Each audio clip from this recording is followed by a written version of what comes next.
Today's episode is just a little bit different. We go back through the archives into season 1. There's some total gold in there. Why? Well, there is this gold. 2, we're just approaching around about 50 episodes filmed, and I just had nearly 6 weeks off in Central America. Despite that, we filmed and released a whole bunch of content over that time frame. So this is a great way to revisit some of the exceptional content that has come before this. Mike Carden talks about the critical things to get right when starting a business. Will Palmer, he talks about scaling and some of the lessons he learned along the way. And finally, James McCarthy brings it home with how to sell. Really well-crafted storytelling. None of it's been edited whatsoever. It's just true, raw reality from these guys. Please do enjoy the episode. It was super fun for us to put together.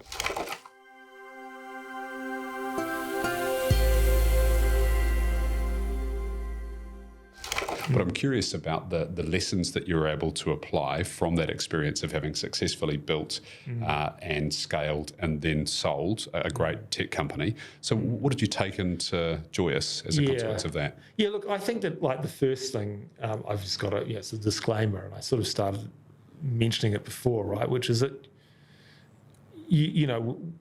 I've said it before, that most kind of advice is just nostalgia, right?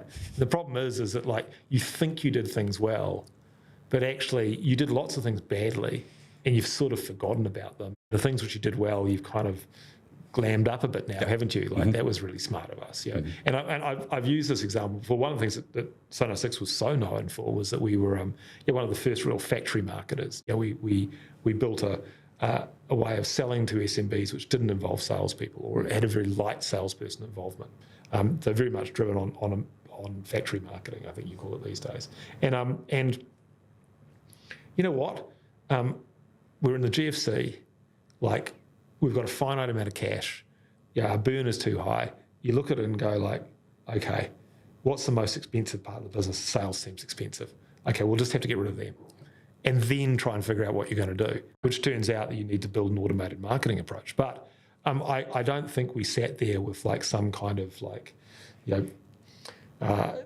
deep strategic thinking. We were just reacting to a horrible environment. We were rolling with the punches, and one of the things we did is okay, I'm going to have to lay off salespeople. Right. So that's a good example of the way we kind of tend to post-rationalise the way we think about things. So I think one of the things which we learnt was that the world changes very, very quickly, and that everything you know is out of date, right? And that when you think you've got something which is like a super successful, repeatable formula, most likely it's not. And sometimes it is, but most likely it's not. The one thing I did learn, though, was that there was probably 2 really important things. The first one was just the importance of people. And I know that seems obvious, but actually getting your culture right at the very start. Who you employ is your first engineer will impact what your next engineer looks like. Getting all of those things right. Trying to attract people into the business who will challenge the way you think about things and develop ideas and original IP that otherwise wouldn't be developed. That is crucial. And so I think we bought a big handful of that. And part of it for me is I really wanted to have a great tech co-founder that could go all the way. Could go to build a big business. And that's really, for me, it was okay, I looked around for a while and eventually landed on my brother, right? And he's no slouch when it comes to engineering. He was running the consulting team for Bell Labs, for Alcatel-Lucent. He was based in Paris at that point. And it was convince him to come back to New Zealand and do that, because people is the most important thing. And at this point, it's a kind of co-founder level. But then if you look at some of the folk that joined the team over time, and I mentioned Ruby Koleski before, who's CEO now, it's about being able to identify this person who's going to stretch and push you kind of further and so on. And I think that any startup is based on people. So that's number one. The second part of it is just really codifying everything. Just take a mindset that is, hey, look, we're going to run experiments. We're going to learn from those experiments. We're going to grow. If we develop a process, let's just put it in a wiki or something so that it's there, that people can repeat it. So make a business that is not people dependent. And so this might seem slightly counter to what I said, but you've got to start by getting great people, and you've got to start by building a system that doesn't actually require individual people. That is a system. And so I think that's probably, those are the only things which I really took. Maybe, I developed this view too, which is that, we have this idea as part of our ethos, pathos, one of those os words in New Zealand, mythos, that is that we're great at innovation, and we'll think of something that other people haven't thought of, and we'll do that. And those things are all nice and probably true, but most of these businesses are quite executional. And if you look at the businesses which tend to win, they tend to be the ones that spent the most money on tech and the most money on customer acquisition. That tends to be what happens. Sometimes you can break that curve, but generally that's what happens. And so if you think about that, what that will tell you is that, okay, it's the companies that raise the most money often win, but not just raise the most money, raise the money most efficiently. And so cap raising actually becomes part of the competitive landscape. That actually, if you want to be competitive in your space, you've got to do effectively a better job of raising capital than your competitors. And I think that's something that was kind of missing from the way that a lot of New Zealanders thought about things at that point. So that was probably that. But that's that. I don't think, if I relied on lessons I learned in 2006, I'd be an idiot, wouldn't I? Yeah, it's interesting because some things are enduring and they hold true over time, over and over again. You've been quoted on a few occasions as saying that execution trumps strategy every single time, which I definitely agree with. A wonderful strategy, poorly executed, will be beaten every time by a poor strategy, wonderfully executed, in my opinion. And then you've got Peter Drucker leaning into the other ear saying, culture eats strategy for breakfast. Yeah. So it's an interesting kind of conundrum, moving those various things around. Drucker is right though. Culture does eat strategy for breakfast, because you don't really have strategy without culture. And I think that and I think you can boil culture down to make it much more simple as well. I think that people kind of misinterpreted culture as sort of the expression of culture, we're going to have flexible work, or we're going to have fruit bowls and values on the wall. Whereas actually, really. And this is certainly my brother Philip speaking, but really the most important thing is psychological safety. People have to feel that they can contribute without fear of being shut down or anything like that. And I think that one of the things which I love about Joyous, which we really didn't do so well at Sonar 6, is that we share unfinished work, we share stuff early, we let people kind of critique it and so on, and we've kind of built an environment where most of the time, it doesn't always work. You can definitely, I'm sure you can find lots of cases where we haven't been able to be true to this. But most of the time, you want to be in an environment where people feel safe just to contribute however they want. And to me, I know it's an element of culture. And you can, we've got cultural values on the wall, and a lot of them to do with speed of execution, all those sorts of things. But actually, to me, it's like you really just have to make people feel that they can contribute their ideas safely. I've got a question for you. I've had, when serving as a chair of a business, an instance where I fundamentally agree with the notion of psychological safety to a point in the business. And so I've had challenges when dealing with CEOs on a couple of occasions where they've kind of played that as a card because they've been addressed about something in a direct way that they started to feel uncomfortable about because it was calling out their behaviour that had been incorrect. And so they were calling out that I'm not feeling psychologically safe. Do you think that extends to the top to the bottom of the organisation? Look, and how do you... The further up an organisation you are, the more you earn, the tougher you need to be on some level, right? I mean, it's a bit like high-performance sport and stuff, isn't it? The rules of HR don't really apply to the All Blacks, do they? Yes. So I think that there is an element of that. I think that using something like culture as an excuse can be quite dangerous in certain circumstances. And so I think that we talk about culture trumping strategy, etc. Let's not forget, though, that ultimately, culture is a tool to create shareholder returns in the traditional structure of a business. Now, that sounds awful, right? But actually, if you think about it, you're trying to create an environment where people feel they're able to contribute and work well and so on, because you're trying to create a successful business. You're not doing it out of altruistic means. You might be doing it out of altruistic means, and that's cool. But most venture-led businesses I can tell you the VCs are sitting there going, yeah, we want a company with a great culture because that will attract people in, it'll get best out of them, et cetera, et cetera. They're not sitting there going, we want something with a great culture because people will feel good. Yeah. Now, brutal as that may sound, I think that as soon as you create a culture where the culture itself can be used as an excuse to, for poor behaviour. Now, I'm not sure if that's what you're alluding to in what you're describing, but then that's something wrong with the culture, isn't it? Yeah, and that's a cultural red flag. Mm-hmm. If there was kind of a couple, maybe three, principles or philosophies that guide you in business, what would those things be? Philosophies that guide you in business. It's a tough question, that one there. I mean, I think one of my philosophies that I sort of live by personally is that you must work out how to sell whatever it is that you're creating. And you, as the founder or one of your founding group, must be that person. So I think that's one of my first ones. So whenever I'm taking on any business or any project, I look at it and I go, right, how would I sell this? And often I have no idea. In fact, generally I have no idea. And I just keep literally thousands and thousands of iterations of the story, literally thousands, until I finally feel like I've bedded that down. And then I'm presenting that to as many test people as I possibly can until I feel like I get yes, this is getting consistent results. We should run with this here.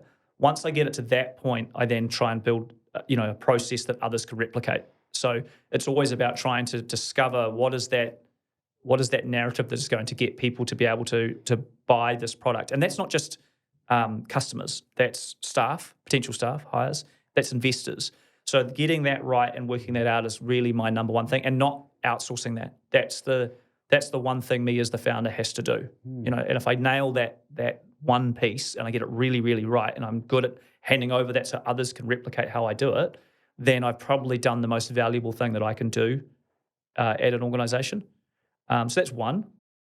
The second one is I strongly believe that you should have a clear pathway to profitability before you start. Like, it's got to be very obvious when you could be profitable. And that has got to be the main purpose of business. And I know that we've had moments in time where it's about revenue growth and growth at all costs. But I think the problem when you create a business like that is that you create a culture or an ethos of waste.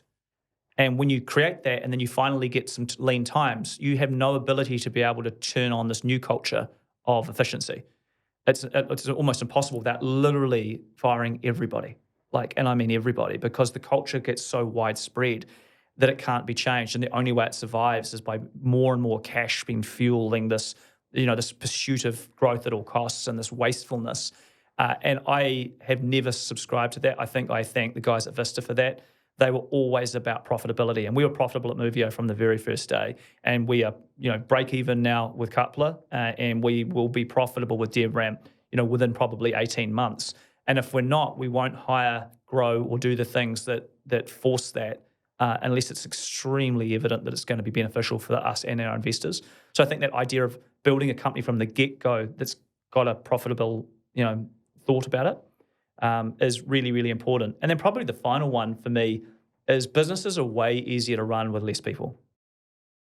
You know what I mean? I always make this joke that businesses would be great without staff or customers. Yeah. Not really a business. But and I don't mean I don't love staff. I love working with people, but I hate managing people. I love the camaraderie. I love collaborating. I love working with talent. I just adore it. But I despise the process of management. And I'm a terrible manager. I've actually found that out from a 360. I'm truly awful.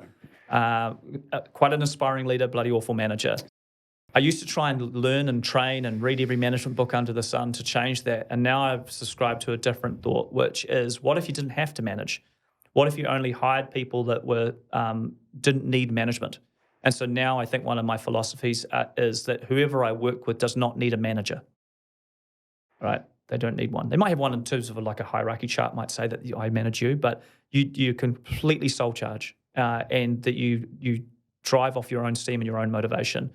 And I think if you can do that, you're really going to enjoy work in the long term. You're probably going to answer my second point, which is you probably run a pretty profitable company.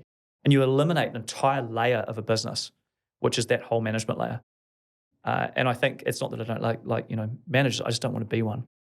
And so I think, keeping that really lean. And how you do that is interesting. You kind of have to go through a process of going, particularly as a startup, you've got 20 things you want to do, right? And 5 of them are desperately urgent. And you've got 2 ways to approach the 5 desperately urgent things you want to do. One is you hire 5 people to do each of the 5 things, and that's doing them in parallel. Or you do them in series, right? You do one after the other in order. And the temptation when you just get a big check from a VC is to go do all of the things in parallel. And they'll probably push you to do that too, actually. But you really have to question whether that is going to ultimately get you far enough ahead. How many more weeks further ahead will you be if you do it this way? And what will be the price you now have to pay for having this management layer that you had to create to support the 5 staff you hired? And I think having that question you always ask yourself of, is there any other way I could do this more efficiently? Is AI a solution? Is outsourcing a solution? Is not doing it a solution? Is creating a simpler skateboard version of this a solution? But anything but hiring another person is really how I kind of think about it. Yeah. I'm going to highlight these things for a second because there's some absolute gold in there for everyone. So you said tough question, and you've crushed the answers. Oh, thank you. So the narrative piece, what I made that mean is that I think that so many people are so bad at explaining not just what their product is, but why people should care and why they should buy it. And so you being just absolutely laser focused on your ability to articulate that clearly and the going out and iterating on it many, many, many times over. I've been the recipient of multiple pitches from you in the past, and so I know that this is something which is just an ingrained habit of yours, and I didn't know that that's what you're doing at the outset, but now I'm really clear that that's just a part of your process of going about road testing an idea and seeing if it, A, you can articulate it super clearly and in a compelling way, but B, it gets someone to be motivated to take some action. So I love that piece. The profitability bit is I guess 2 years ago, it would have been incredibly contrarian to any of the way that Silicon Valley has been funded for the last 15 to 20 years, which is growth at all costs and forget about profitability. And so I love that you're bringing that up and talking about it as just one of your absolute principles of business, because I think it's so, so important. And not being able to understand, it's a simple answer, but there's a lot of complexity that sits in behind it, being able to get there. You have to be very clear about all of the key metrics inside your business, the acquisition costs, the retention of your customers, your churn, your ability to stay ahead of your competitors. There's so many things that sit in behind that. And so, but being feverishly focused on it is just such an important aspect. So thank you for a great... Just to put on that for a second, I think that one thing that I probably didn't mention about that is that once you are profitable, you have choices. You no longer work for the potential investor. You no longer work for the bank. You're no longer at risk of having to make a decision in a time that doesn't work for you. You're back in control of your destiny. The day that you are not profitable and generating cash, somebody else is in control. Now, they might not take advantage of that control yet, but they could. And I've been in that seat, and that is a very uncomfortable place to be. And I swore I'd never, ever, ever go there again. And so I think that choices is the final part that comes off that, is that you get a choice to make the play when you're ready to make the play. Yeah. And I think that's important. Got some battle scars, and they've clearly factored into how you go about doing things in the future, which is a great attribute. The last one, it's kind of dual to me, the people management aspect. Yeah. On the one hand, I suspect you'll be familiar with the ikigai approach. What are you great at? What do you love? What does the world need from you? And how do you deliver value with that kind of unique set of skills that you've got? Yeah. Solve some big problems. And so you've clearly developed some self-awareness over time, which some people go through life and not getting it and going, I am not good at this and I do not like doing it. But then you've overlaid is this really necessary? And are they the right people if we need to have that overhead of management that sits across it? So it's a very considered approach about going about team building. Yes, we do need to have some resources to do that, but automation, offshoring, sharing, not doing it, doing it later, all those things are options. You don't necessarily need to build a team of people. And one of the vanity metrics, I think, of early stage businesses is how many people do you have? Yeah. And so that's if I could say 0, I've nailed it. Even better. Yeah. Occasionally you hear about exit stories of companies that have bootstrapped, that have 4 or 5 staff, and they sell for 7, 8 figures, and it's remarkable that the discipline, the rigor that they've had to put in to get it to that stage. But the the one pizza kind of team situation, 5 or 6 people, group hug, we can all fit in the same place together. There's just so much value and benefit to doing things that way. Yeah, and I think that your day, if you think about what you do during a day, you are spending most of your day working on the real problems, not working on managing people. And that's, like I found as CEO at Movio, I had 9 direct reports, and my role, and I understood it pretty clearly at that time, was to remove obstacles out of their way so that they could hit their goals. And so all I did was find out what their problems were and help them remove them so they could keep moving forward with what they're doing. And when I had my 360 done by a big external consultancy firm to try and work out, whether I was suitable to be group CEO or not, turns out I'm not, half of the people they must have interviewed 30 or 40 people. Half of them said, Will is the worst manager ever. Great running a motivational speech, but absolutely terrible. 1 out of 5, manager, terrible.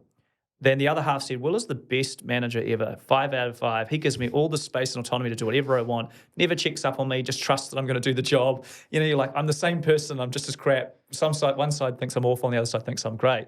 And I think what you've got to try and do is try and find people that you work with that fit your style. And I found some people that did and some people that didn't. And that wouldn't have been nice for them, and it wasn't particularly good for me either. So trying to find, a match is a pretty important, play. You're with these people for 8 hours a day or more, and you want to make sure that you get on well. Was it anonymous? Why I'm asking that is, were you aware of the half that really rated your style? Were they overperformers? Not really. No, okay. I think they were more senior. Because I could see the brackets they were in. Yeah. So the more senior people definitely liked the way I approached C-level. Right. The ones that were more middle management wanted more guidance, wanted more direction, and I wasn't providing that. And they're totally right, I wasn't. So, I used to beat myself up about it, but I think I'm now sort of a bit more circumspect about it and realise that that's not a skill I feel like I want to develop. Yeah, I hear you. What was the thing that kind of precipitated the start of that journey of pondering the exit? So it's a piece of relevant context. So I actually stopped working on a daily basis in the company in 2015. So that was 7 years, give or take, 6.5 years before we exited, and probably 5.5 years before it became a relatively consistent discussion. Why did you do that? I'd been there 10 years, and if you subscribe to some of the Jim Collins methodology around your own hedgehog concept, I think my hedgehog concept is very strongly tied to what happens right at the start. And once things become about the processes and lots of reports and layers of reporting that help a business grow, I don't think I'm the right person to run the company at that point. So I stepped away. I view the world as being, as a founder or as a CEO, there's phases of the company which suit a different skill set and a different personality type. Mm-hmm. And so to me, what I'm hearing you say is that you're a start build person as opposed to a change or a operate person, or potentially a sell person. Some of those things can be blended together, and occasionally you have people that are able to be polymaths or apply skills across a range of different contexts. But like you, I'm actually a start build person, so I can really relate to what you're saying there. Yeah. So I had gone and I hadn't been a part of the company. I took 2 years where I wasn't really involved at all, other than to get the odd update and to have a chat with the guy who had taken over from me. But I put myself back on the board in about 2017, and coming through COVID, the number of people that were tapping on the door saying, hey, look, we'd really like to buy you, it just became too hard to ignore. And we didn't think, as a board, we didn't think we were probably ready to try and sell the company for the value that we thought we were generating at that point in time.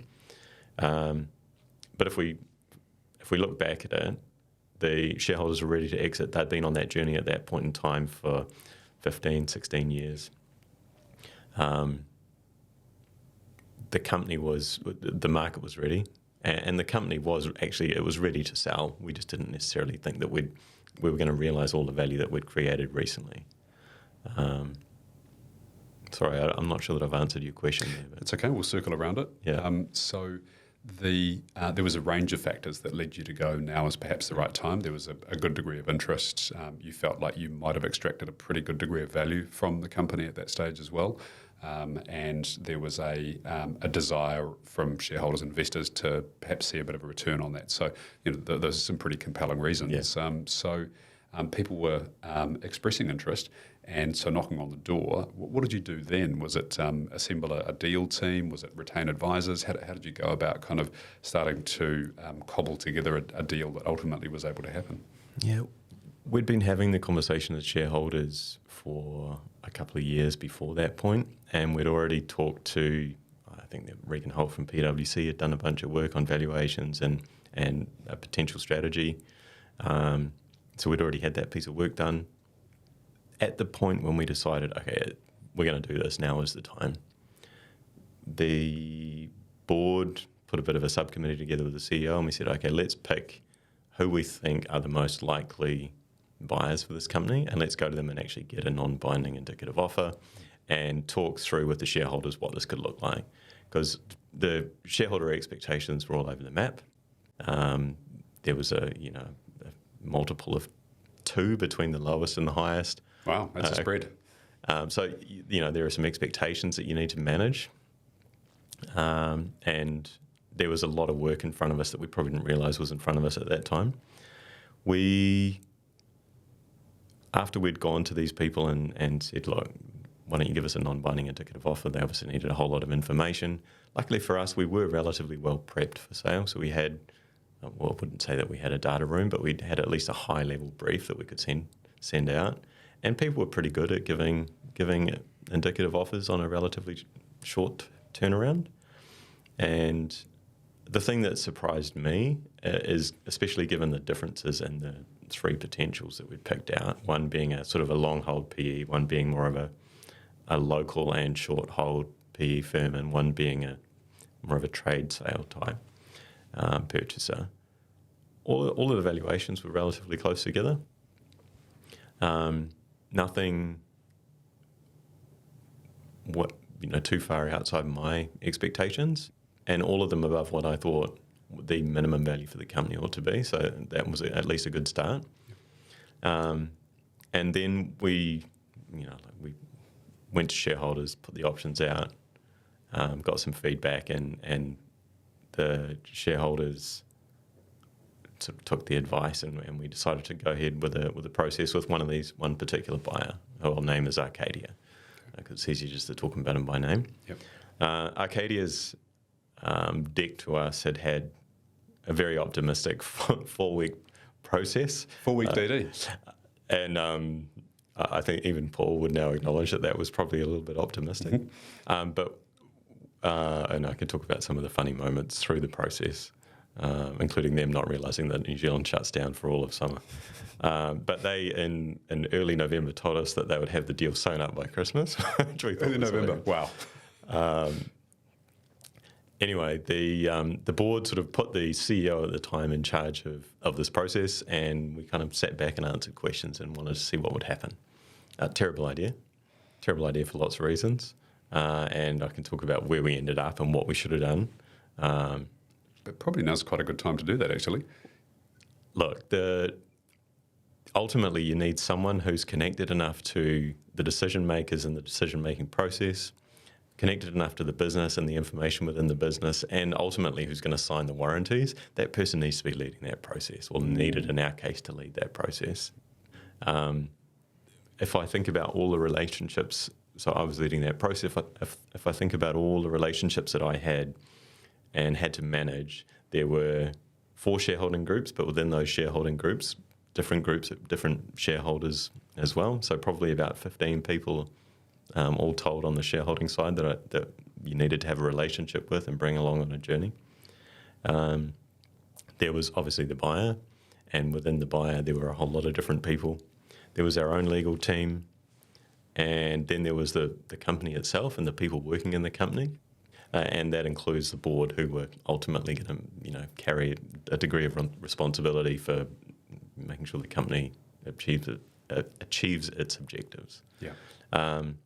And that is a hell of a distraction And if you get the CEO who wasn't a founder shareholder, he was incentivized based on an exit, but he wasn't a founder shareholder with a huge stake in the company. If you take that person away from the things that they're going to be doing every day and throw this job at them, for a start, they're going to have an overhead of consultation with the people who can generally make the decisions, and they're going to have no time for anything else. And so the risk, therefore, is if the deal doesn't go through, you've probably started to slip in your earnings and your ability to execute upon the strategy. So such an important thing to keep an eye on where the business is going and the deal that's on the table in front of you at the same time. So just to be clear, to recap, sorry to interrupt, the many moving parts, relatively standard situation when you've got a mature-ish company, especially with a multitude of shareholders in that company as well. And so you were external to the business and you were back on the board, so non-operational but non-exec director. And so you took responsibility for taking on some of that and the CEO took some responsibility. Could you talk to that a little bit more for us, please? Yeah, so Dave was running the process to begin with. And we actually got to a point where we thought it was all going to fall over. And part of that came down to Dave not having the ability to make the calls on behalf of shareholders and then go and pitch those to shareholders that realistically you need. And so we kind of had a first half and a second half, and the first half was unsuccessful, not because of anything to do with Dave, but just because it was the wrong people trying to run the process. So I think the other thing is I was naively trying to step back because I thought it wasn't my place to be doing it. I was already wearing plenty of hats and didn't think that wearing the let's lead the exit hat was the right thing for me to be doing, especially given my lack of operational knowledge of the business at that point. That was a big mistake. Like, you need to have that person involved. And so I picked up the ball and ran with it at that point, and it was, it was a hell of a task to get up to speed. I knew the business. I broadly knew how the business ran. A lot of the older stuff I knew very intimately, of course, but I hadn't been operational for 7 years. It's a long time. And to give you some examples, you have to warranty all sorts of things about the business. You have to warrant that, software meets a certain specification or is done a certain way, or that there's none of this or that there is all of that. And when you're involved with the business and you've got a high degree of trust with the people doing the work, extracting that information's a lot easier than when you actually don't know you don't know the team on a personal level anymore. So you have to go in there and trust but verify for yourself. So there's a huge amount of work getting yourself up to speed. And the problem with that time is that the more time you give a buyer, the more time they're going to spend looking at things and the more questions they're going to ask. And we ended up in a relatively drawn-out process. It took another 2 months after I finally stood up and did what I should have done from the start. And that time just gave them so much time to ask a whole lot of questions, which I don't think served them or us particularly well. Yeah. Yeah, there's a notion in sales, as there is, selling a company, that time kills deals, and it tends to erode rather than increase value.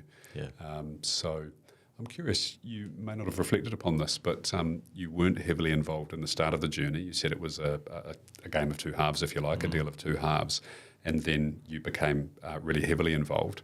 I'm guessing that you either were the largest or you represented the largest group of shareholders, so the largest vested interest in that deal, and founder of the company as well. And so super important to be able to see the right outcome for all of the different stakeholders that you served, of which there's many. The company, the customers, the shareholders.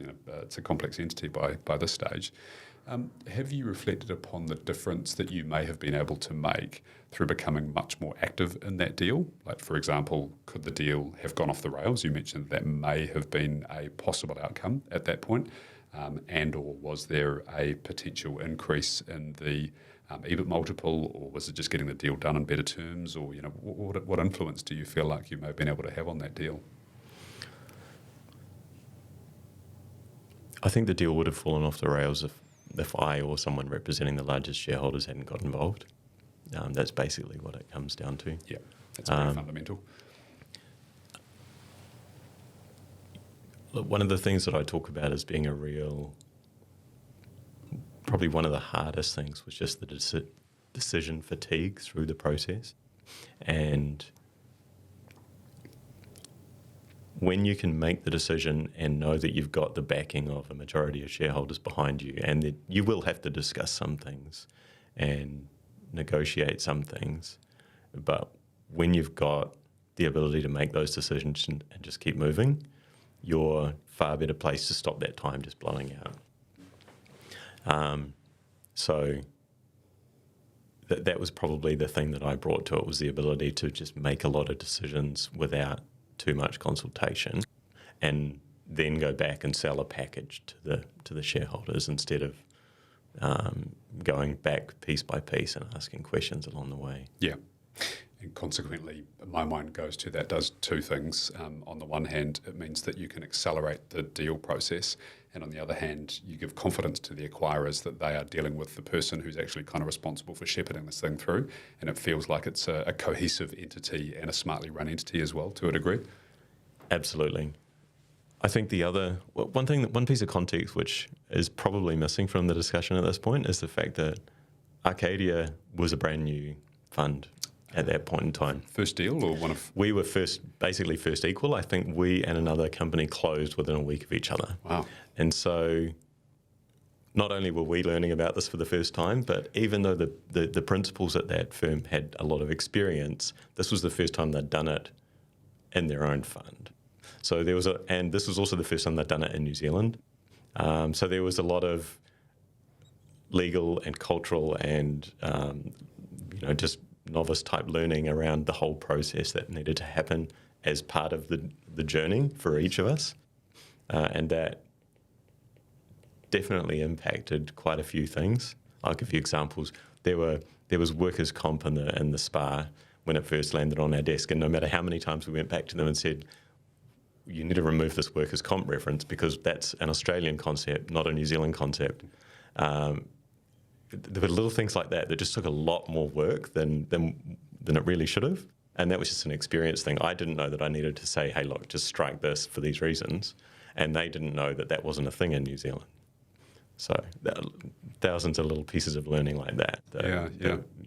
Once you've done them once, you kind of understand it. But when you've never done it, you have it's no completely idea. new, right? Having to discover what the notion of that construct is, and then work out what you want to do, and then sell it to some other people as well. So again, more complexity that comes into the deal itself.